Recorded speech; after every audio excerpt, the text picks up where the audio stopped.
আসসালামু আলাইকুম, স্বাগতম ইনসাইড টিভি সংবাদে। আমি মোহাম্মদ কিবরিয়া আজকের সব আন্তর্জাতিক খবর নিয়ে হাজির হয়েছি।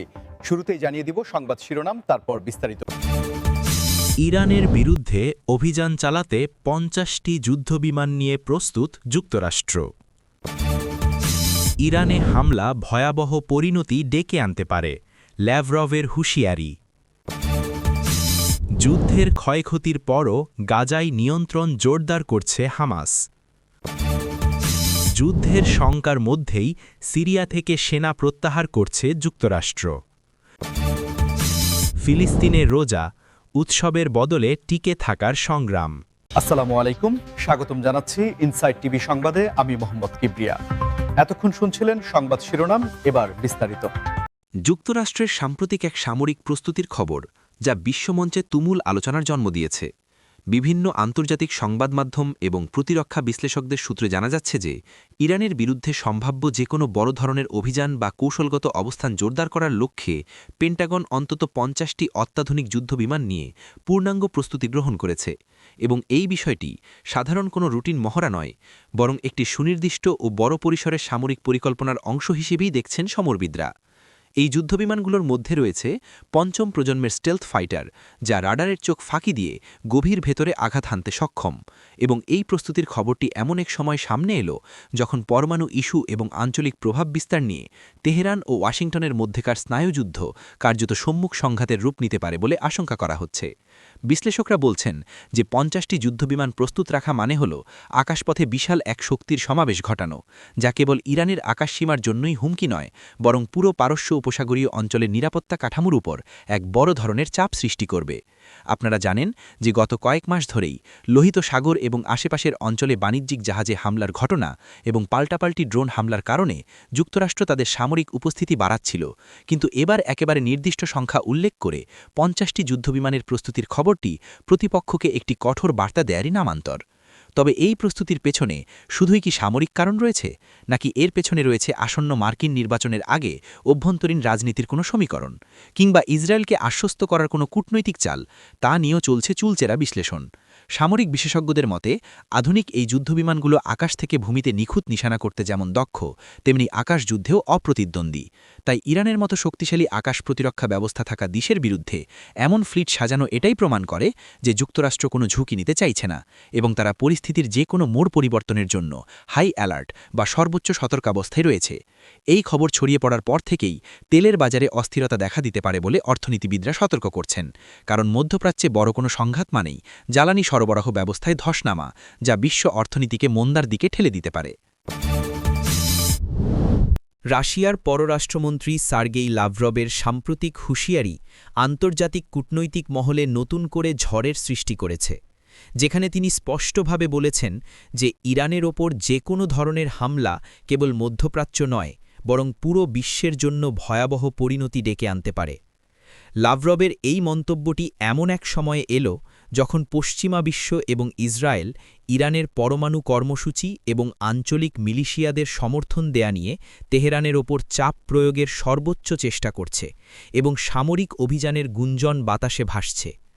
রুশ পররাষ্ট্রমন্ত্রী অত্যন্ত কঠোর ভাষায় সতর্ক করে দিয়ে বলেছেন যে ইরান কোনো দুর্বল রাষ্ট্র নয়, এবং তাদের উপর হামলা চালানো হলে তা কেবল একটি বা দুটি দেশের মধ্যে সীমাবদ্ধ থাকবে না, বরং সেই আগুনের আজ ছড়িয়ে পড়বে এশিয়া থেকে ইউরোপ পর্যন্ত, এবং এর ফলে বিশ্বব্যাপী যে চেইন রিয়াকশন বা ধারাবাহিক প্রতিক্রিয়া শুরু হবে তা নিয়ন্ত্রণ করার ক্ষমতা কারও থাকবে না। লাভরভ আরও উল্লেখ করেছেন যে বর্তমান বিশ্ব পরিস্থিতি এমনিতেই ইউক্রেন যুদ্ধ এবং অর্থনৈতিক মন্দার কারণে নাজুক অবস্থায় রয়েছে।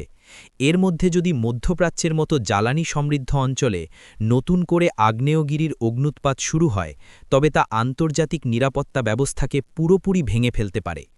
বিশ্লেষকদের মতে রাশিয়ার এই হুঁশিয়ারি মূলত তাদের মিত্র ইরানের পাশে দাঁড়ানোর একটি জোরালো বার্তা, কারণ মস্কো এবং তেহরানের মধ্যে সাময়িক ও অর্থনৈতিক সম্পর্ক সাম্প্রতিক সময়ে অনেক গভীর হয়েছে, এবং ইরান আক্রান্ত হলে রাশিয়ার স্বার্থেও বড় আঘাত আসবে। তাছাড়া লাভরভ এটাও মনে করিয়ে দিয়েছেন যে আন্তর্জাতিক আইন লঙ্ঘন করে কোনো সার্বভৌম দেশের ওপর হামলা চালানো হলে তা জাতিসংঘের সনদের পরিপন্থী হবে, এবং রাশিয়া নিরাপত্তা পরিষদে এ নিয়ে ভেটো ক্ষমতা প্রয়োগসহ সব ধরনের কূটনৈতিক প্রতিরোধ গড়ে তুলবে।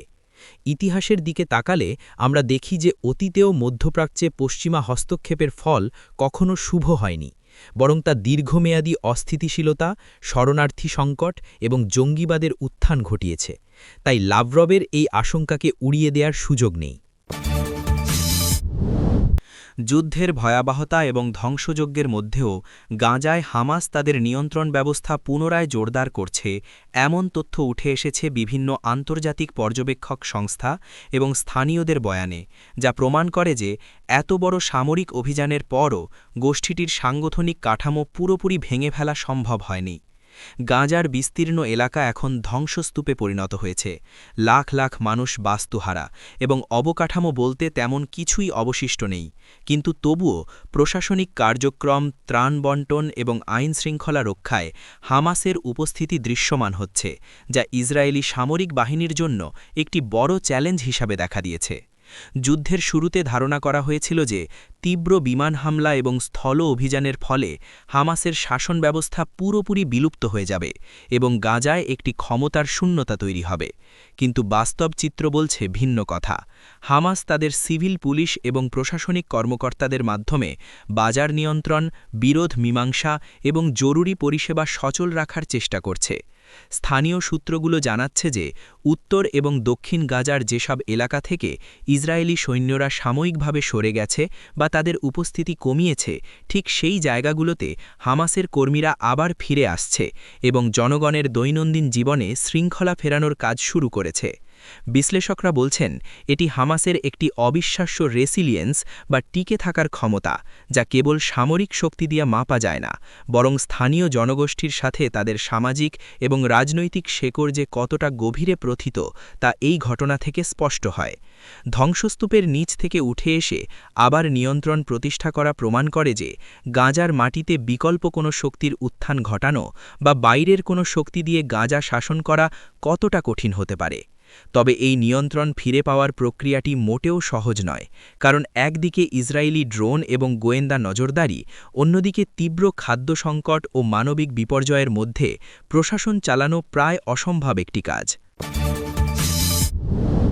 হোয়াইট হাউসের বিভিন্ন সূত্র থেকে ইঙ্গিত পাওয়া যাচ্ছে যে সিরিয়ায় মোতায়েন করা মার্কিন সেনাদের নিরাপত্তা এবং কৌশলগত উপযোগিতা পুনরায় মূল্যায়ন করা হচ্ছে এবং একটি নির্দিষ্ট সময়সীমার মধ্যে তাদের সরিয়ে নেয়ার পরিকল্পনা চূড়ান্ত পর্যায়ে রয়েছে। দীর্ঘদিন ধরে সিরিয়ায় মার্কিন উপস্থিতি ছিল মূলত কুর্দি বাহিনীকে সহায়তা করা এবং আইএসের পুনরুত্থান ঠেকানো, কিন্তু বর্তমানে আঞ্চলিক পরিস্থিতি এত দ্রুত পাল্টাচ্ছে যে যুক্তরাষ্ট্র হয়তো তাদের সৈন্যদের অনির্দিষ্টকালের জন্য ঝুঁকির মুখে রাখতে চাইছে না। সিরিয়া এবং ইরাকে মার্কিন ঘাঁটিগুলোর ওপর সাম্প্রতিক সময়ে ড্রোন ও রকেট হামলার ঘটনা বেড়ে গেছে এবং ইরান সমর্থিত বিভিন্ন গোষ্ঠীগুলো হুমকি দিয়ে আসছে যে তারা আমেরিকানদের এই অঞ্চল থেকে বিতাড়িত করবে। তাই বিশ্লেষকরা মনে করছেন যে ওয়াশিংটন হয়তো কোনো বড় সংঘাত শুরুর আগেই তাদের লোকবল কমিয়ে আনতে চাইছে, যাতে প্রাণহানির ঝুঁকি এড়ানো যায়। তবে এই সেনা প্রত্যাহারের ফলে সিরিয়ায় একটি ক্ষমতার শূন্যতা বা পাওয়ার ভ্যাকিউম তৈরি হতে পারে, যার সুযোগ নিতে পারে রাশিয়া, ইরান কিংবা তুরস্ক, এবং এতে করে সেখানকার কুর্দি মিত্ররা নতুন করে বিপদে পড়তে পারে বলে আশঙ্কা করা হচ্ছে।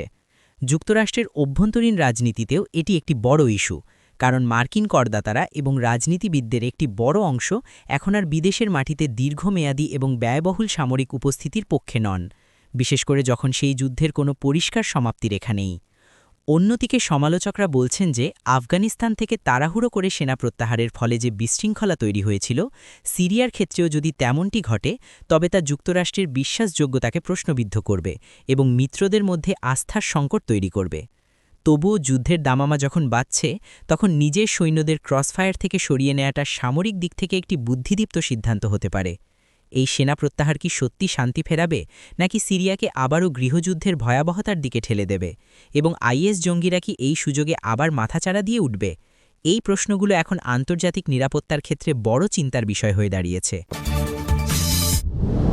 ফিলিস্তিনে এবার রোজা এসেছে এক ভিন্ন প্রেক্ষাপটে, যেখানে উৎসবের কোনো আমেজ নেই কোনো সাজসজ্জা বা আনন্দের বাতি, আছে কেবল বেঁচে থাকার তীব্র হাহাকার এবং ধ্বংসস্তূপের মাঝে এক টুকরো রুটির জন্য সংগ্রাম।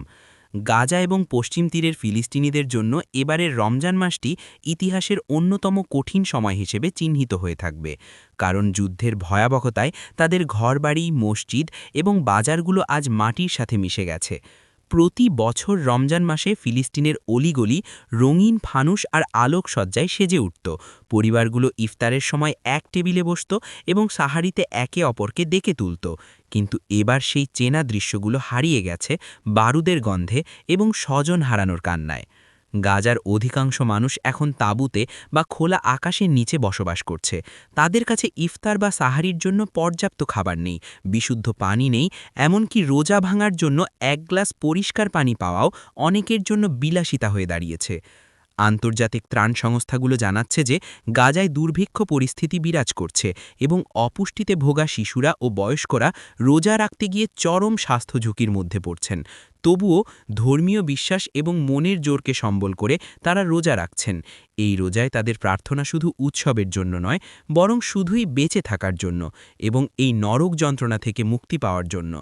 ফিলিস্তিনি মায়েরা যারা আগে হরেক রকমের খাবার রান্না করতেন, তারা আজ সন্তানের মুখে সামান্য খাবার তুলে দিতে না পেরে নীরবে কাঁদছেন এবং ধ্বংসস্তূপের উপর বসেই অনেকে ইফতার করছেন, যা দেখে বিশ্ববিবেকে নাড়া দিচ্ছে।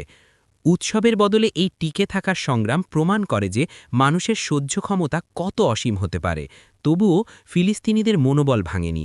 তারা ধ্বংসপ্রাপ্ত মসজিদগুলোর পাশে দাঁড়িয়েই তারাবিহ নামাজ আদায় করছেন এবং ধ্বংসাবশেষের মাঝেই একে অপরকে সান্ত্বনা দিচ্ছেন, যা তাদের অদম্য মানসিক শক্তির পরিচয় বহন করে।